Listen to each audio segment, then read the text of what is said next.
So last week I attended the International Boston Seafood Show. This is a ginormous trade show where buyers and sellers of all things fish show up and converge. And I was there to recruit because I'm looking for seafood executives and entrepreneurs who want to help join me in ending overfishing. And I had a remarkable conversation with a founder and CEO of a seafood importer company on the East Coast. And here's how he started our lunch conversation. He said, "I'm 58 years old. I'm a third-generation fishmonger. And I'm ashamed of this industry that I'm in. This is not what I want my legacy to be for my lifetime. And I don't know where to start, but I hear that you guys might be able to help me." And in listening to him, my first thought was, this is absurd. Okay, not his request, because that is exactly what we do with companies, help them navigate this change. And not his sentiment, because you'll hear more about why that's completely inappropriate sentiment to have about the seafood industry. But the absurd part was that I was on the other end of that conversation, because you cannot imagine a person less suited to work in the fish world than me. So first of all, I'm deathly allergic to shellfish. I was born in the Midwest, so the first time I saw the ocean was when I was 18. The idea of scuba diving terrifies me, and I get seasick just looking at a boat. So all these things were true 4 years ago when I, as a recovering journalist, landed as a co-lead on this design project. And I was very clear at that point that there was a gap between who I was and who I needed to be to do this work. And so what did I do? I got on the boat, and that is not a metaphor. I actually went to Alaska and hung out in the commercial fishing industry for a couple weeks and learned how to cut fish, learned how to gut fish and make fillets. Spent a lot of time on many different boats. Picture at the top, that little oval that's propped up against the wall. You guys will love this. It's an awesome design hack from a fisherman. That's a toilet seat on a hinge. So you flip up the toilet seat, shove a bucket underneath it, and instant commode. It brings a whole new meaning to the medical term, the poop deck. So at some point during my education, I am propped on my bucket, trying to keep my balance, and the boat is rocking back and forth, and I've had at least a half a pack of Dramamine. It's not helping. And even worse, I know that momentarily I'm going to have to pick up that bucket and walk out on the deck and dispose of it overboard in front of the whole crew. And the only thing I'm thinking is, why am I doing this? And that's what I want to talk to you about today, is why I'm doing this work. Because the truth is this.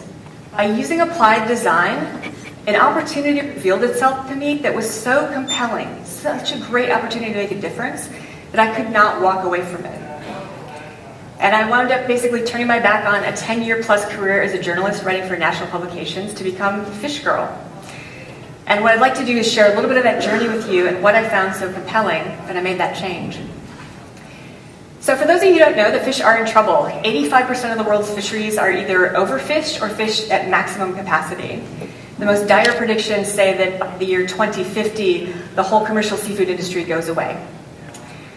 We brought into this problem at a point where we were asked to look at, are there parts of this where there are no existing solutions to address it? And could you design an intervention that could look at those pieces? So we put together a team of designers and anthropologists. We sent folks to 8 different sites in 4 countries, looking at the seafood supply chain and looking at where fish changed hands. And here's a little bit of what we learned. So one location we went to was a mid-sized distributor in North America, sales of over $100 million. We show up at 5 a.m. to watch them sell fish. And the way this works, the manager takes an Excel spreadsheet that has all the fish that came in the previous day on the list. He emails that out to his regional sales reps. They all get on the phone and sell fish on the phone, which is the major way that fish actually changes hands globally. And they sell fish. They all work all day long. Nobody counts what they're selling. Nobody gets back in touch with each other or amends the records. So predictably, by the end of the day, you've got some categories of fish that are oversold and some that are undersold. And every afternoon winds up being this balancing act, or this juggling act of reconciling fish. Getting back on the phone and calling customers and saying, hey, those mussels that you ordered didn't really come in. How about if I give you these instead? These little white lies about how things didn't quite go according to plan. And voluntary substitution. I'll cut a couple dollars off that price for you. That's the benevolent form of the human workaround. The dark side of this is that you can also take the skin off the fish and ship it to something else, because the truth is, most chefs can't tell the difference once you've done that. So what we saw here was that the middle of the supply chain, processors and distributors wind up in this incredibly crunched point where you have variable wild demand that changes day to day and from season to season, meeting with consumer demand that is actually pretty much the same all the time. And the way these guys have to deal with it is with this human workaround. Why does that matter? Well, so here's the thing.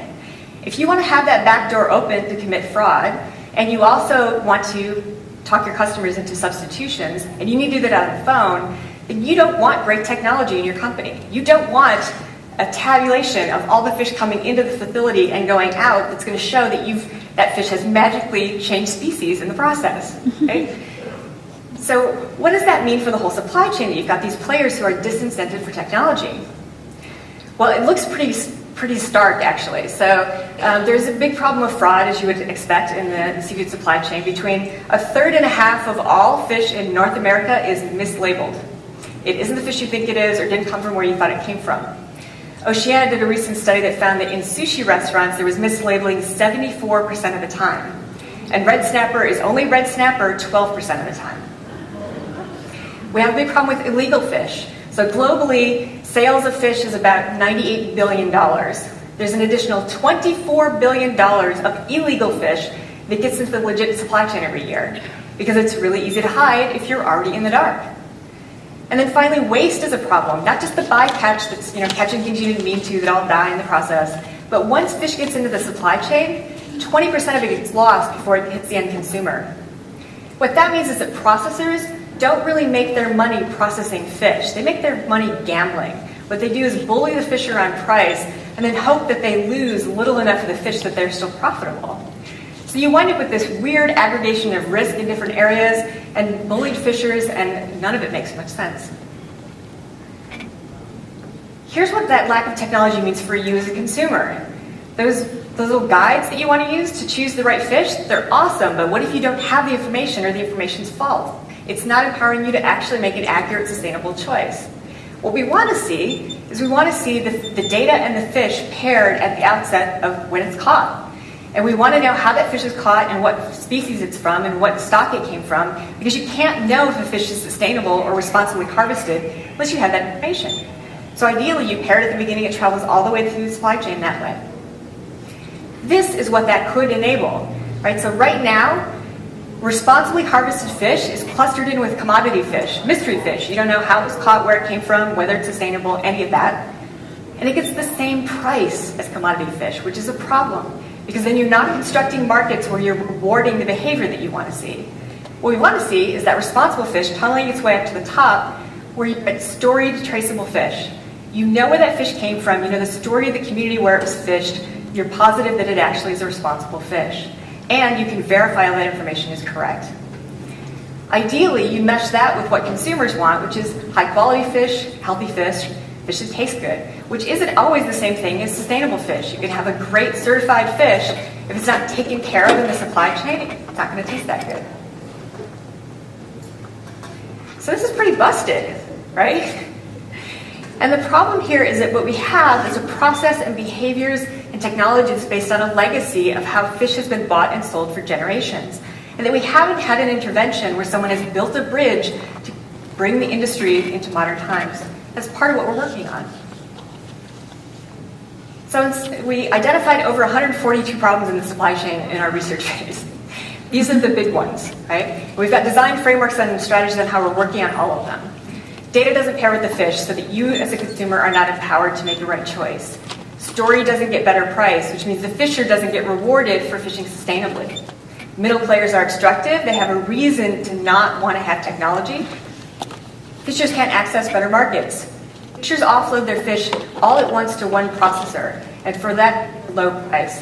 They want to find another market, they've got to figure out how to get rid of all their fish. And a local processor, if you don't sell all your fish to them, will say, I'm not taking your leftovers. So they're pretty stuck. And finally, sales follow physical fish flow. There is no reason why we can't sell fish while it's still in the water. But right now what we do is we land it and then we look for a market. So as Jeff was saying earlier, there's not a solution to this, right? There's not one business that could actually look at all those problems and address them. So what we were looking for was an intervention that would allow players in the industry to build something new, to say we can actually prove that there's a profitable and responsible way to reinvent the supply chain. So we are essentially building an alternative supply chain using players that already exist and new companies that we're helping launch into that mix. We've got about 20 players in this mix, and over the last 2 years we've put together some pretty interesting projects. So this is Tom Kraft. He is a CEO at a fish distribution company in Hawaii. So Tom has an unusual pedigree for a fish guy. He's a former CPA. He used to be an auditor for Price Waterhouse. So he understands numbers. He understands how other industries work. And he knew there was something fishy about the fish world when he got into his company. He said, this isn't good enough for me. So he built software technology that traces a fish as it goes through his processing facility, as it's getting disassembled, which is a very different process from manufacture.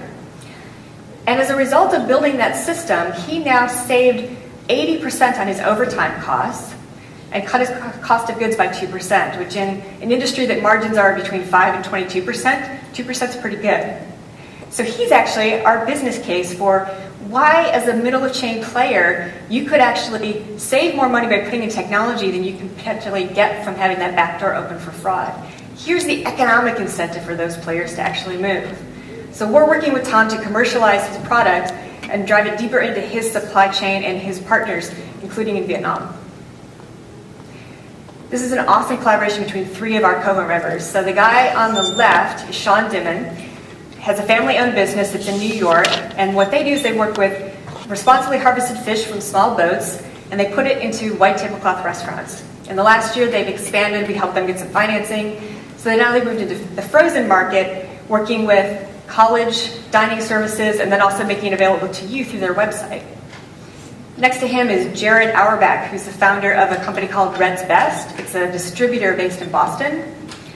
Jared solved an interesting problem. He started working with small boat fishers in Cape Cod, and no one would take their fish because the lots were so small.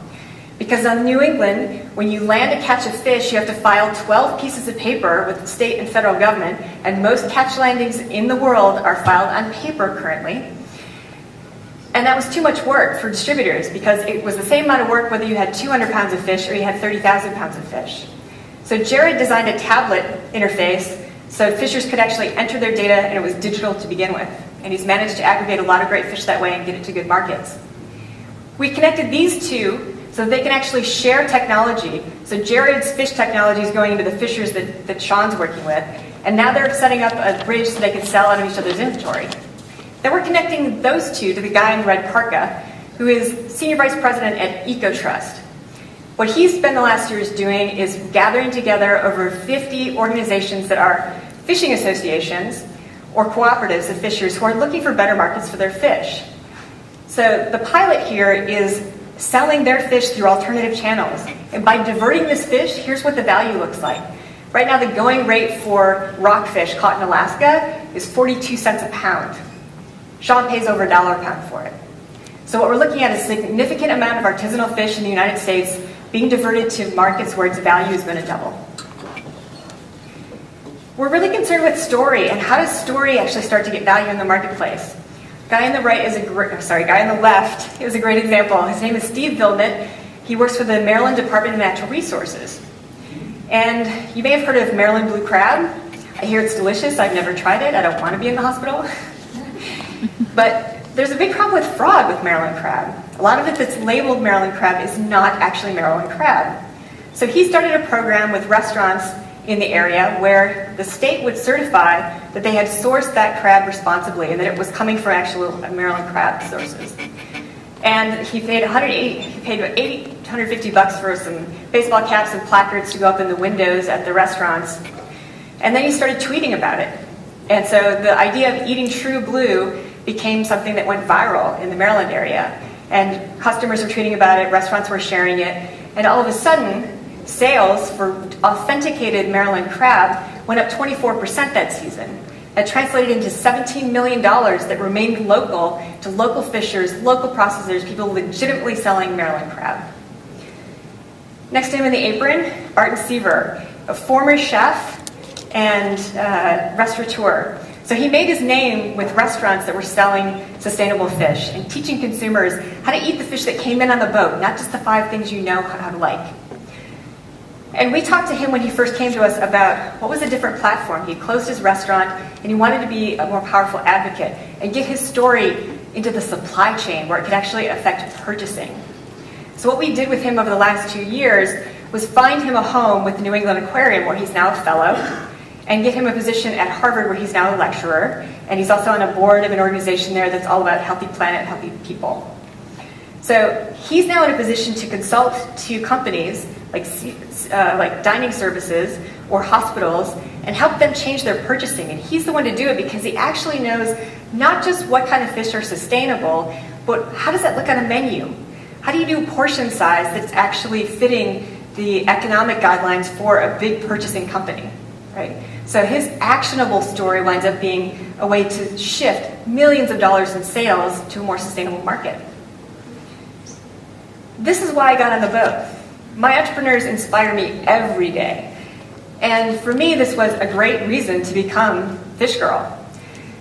And with any luck, over the next couple of years, we'll build enough momentum with this project that I'll start this all over again with another big, hairy topic, and I'll then move on to something that I'm, again, unlikely and unsuited for. But here's my challenge to you. If I, as someone who is allergic to seafood, seasick prone, and the total wrong person to do this, can find my way to becoming Fish Girl, then you as designers, you as artists, you as people who have this gift of seeing the world not as it is, but as it could be, you can absolutely get on this bus. You can absolutely become part of the resilient design world. This is urgent. There's a lot of work to do, and the world really needs you. So, get on the boat.